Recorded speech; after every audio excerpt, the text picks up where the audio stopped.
Estimated संकट कह रहे हैं, आप कह रहे हैं कि हम एहतियाती कदम ये उठा रहे हैं। तो मेरा प्रश्न आपसे सीधा यह है कि भारत सरकार को कौन से संकट की आशंका है?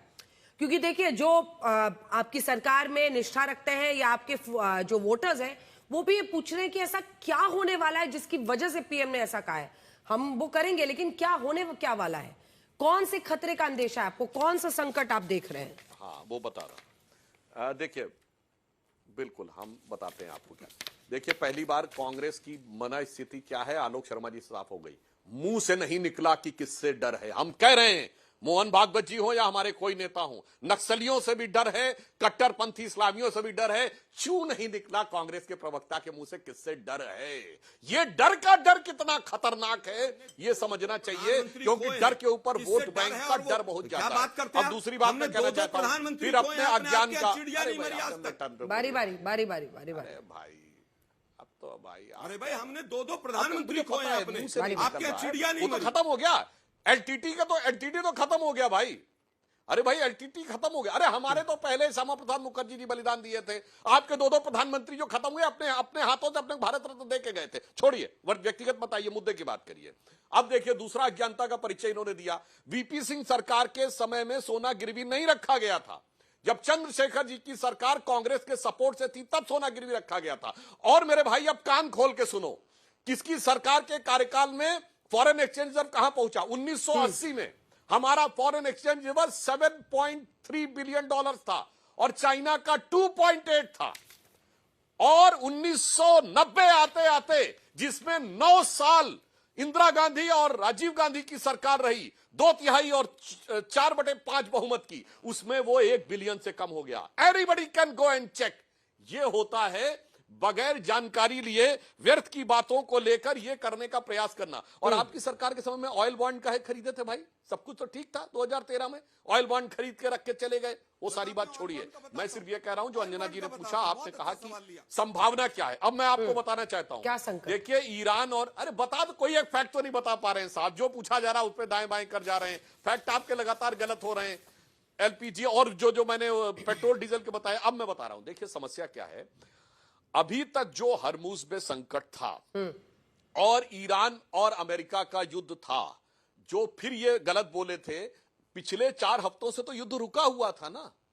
अब जो समस्या है, यदि युद्ध शुरू हुआ तो ये खतरा बहुत भयानक हो सकता है, क्योंकि अब जब शांति वार्ता टूटने के बाद युद्ध शुरू होता है तो वो बहुत भयानक परिणति तक जाता है। ये तो मतलब ऐसी बात हो गई कि अगर कोई कहे कि आज मौसम ये बता रहा है कि पानी बहुत तेज गिरेगा, तो छाता लेके चलो, तो कहेंगे आप तो हमारे हाथ पे बोझ लादने की बात कर रहे हैं।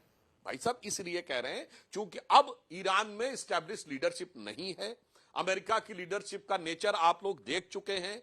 शांति वार्ता यदि टूटी और उसके बाद युद्ध हुआ, तो फिर उस युद्ध का तात्कालिक समाधान निकलना बहुत मुश्किल हो सकता है। यह सामान्य सी बात सिर्फ उस पार्टी को नहीं समझ में आ रही है जिसके नेता सबसे ज्यादा विदेश घूमते हैं। लेकिन सुधांशु जी, आपकी भी सही बात, सारी बात सही है, लेकिन 4 मई तक कुछ नहीं हुआ। ऐसा नहीं है कि संकट ये पहले नहीं मंडरा रहा था।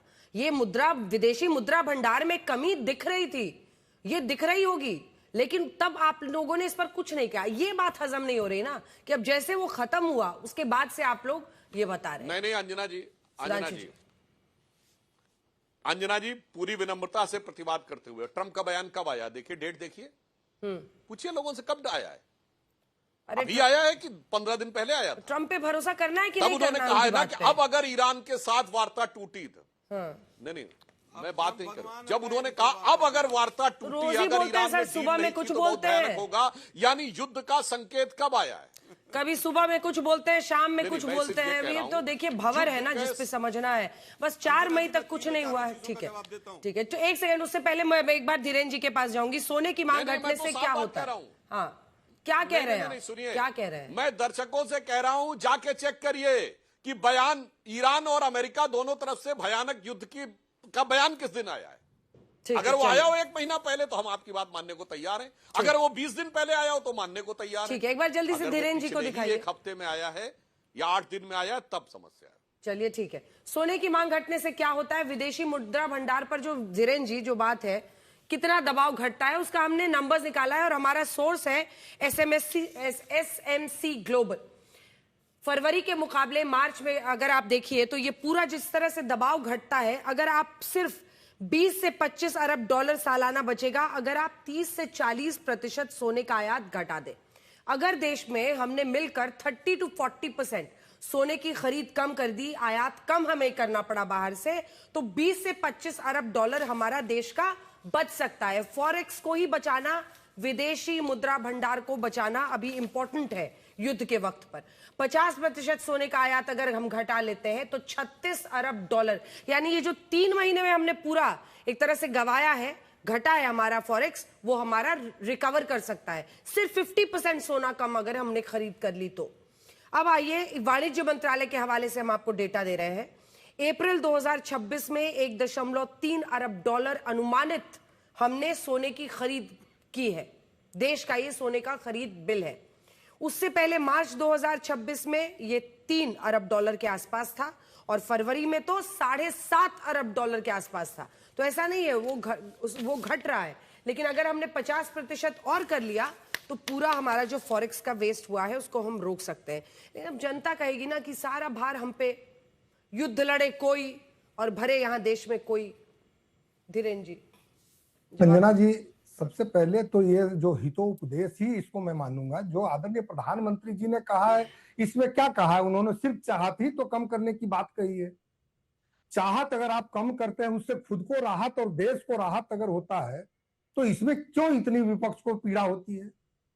उन्होंने कहा अगर है कि विदेशी ब्रांड को आप कम से कम अपनाएं, इसमें कौन सा अपराध कर दिया? मैं तो कहता हूं कि इससे दूसरा फायदा होगा कि यदि गांधी के सपनों का भारत बनाना चाहते हैं, और गांधी के पुजारी ऐसे वे लोग रहे नहीं, तो राहुल गांधी के हो गए हैं, लेकिन अगर स्वदेशी को अपना करके अगर देश को मजबूत करते हैं, हर हाथ को काम देते हैं, इससे तो कई ऐसे चीज साधते हैं। अगर पब्लिक ट्रांसपोर्ट में सिंगापुर में लोग सफर करते हैं, अगर हम यहाँ पर करते हैं, तो अगर कार्बन उत्सर्जन को कम करके अपने सेहत से राहत करते हैं, इसमें क्या अपराध हो गया? विपक्ष को हर बात का करना विरोध है इनको। अगर महिलाओं के सम्मान की बात होती है, वहां पर महिलाओं का ये विरोध करने लगते हैं। मुझे कांग्रेस पार्टी की अकड़ इतनी हो गई है कि कैसे भी आंकड़े आप दिखला दीजिए अंजना जी, इनको आंकड़े पर विश्वास नहीं है, इनको मोदी जी का दुष्प्रचार कर। ठीक है, जल्दी आशुतोष जी 2 लाइन जल्दी से। आशुतोष जी, सहयोग की बात है, कोई बंदिश नहीं लगाई गई है। मुझे सिर्फ 4 लाइनें बोलनी है कि उस 12 साल सत्ता में रहने के बाद भी आज हमारे पर तेल के ऊपर 90% की हमारी जो है वो निर्भरता है। हमने क्या किया? आपने आरबीआई चुपके से सोना खरीद रही है, हमको मना कर रही है, आर्थिक इमरजेंसी लगा रही है। आलोक जी जल्दी, आर्थिक इमरजेंसी जल्दी से, टाइम कम है। अंजना जी, देखिए मुझे लगता है कि गोल्ड का इस्तेमाल इंडस्ट्री में भी होता है। गोल्ड के इंपोर्ट को हम बंद नहीं कर सकते हैं। सरकार व्हाइट पेपर लेकर आए, सरकार ने कितना गोल्ड खरीदा और मोदी जी के परम मित्र अडानी ने कितना खरीदा? क्या सबसे बड़ा इंपोर्टर आज की तारीख में अडानी तो नहीं है? इसके ऊपर व्हाइट पेपर आना चाहिए। सुधांशु जी, टाइम खत्म हो गया सर, टाइम खत्म हो गया, जल्दी से 2-3 लाइन से सुधांशु जी। ठीक, हाँ बस 1 लाइन। मैं सिर्फ ये कहता हूं, जो कुछ मोदी जी ने कहा वो तो अमीरों के लिए कहा है।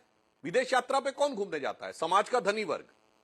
दूसरी बात, अगर आप ये देखिए तो गाड़ियों में कौन चलता है? अभी तो आप कहते हैं कि साहब आपके तो समर्थक यूट्यूबर ये बोलते थे कि हाईवे बनाने से क्या फायदा। ठीक है, आपका पॉइंट समझ में आ गया होगा दर्शकों को। समेटने की इजाजत देता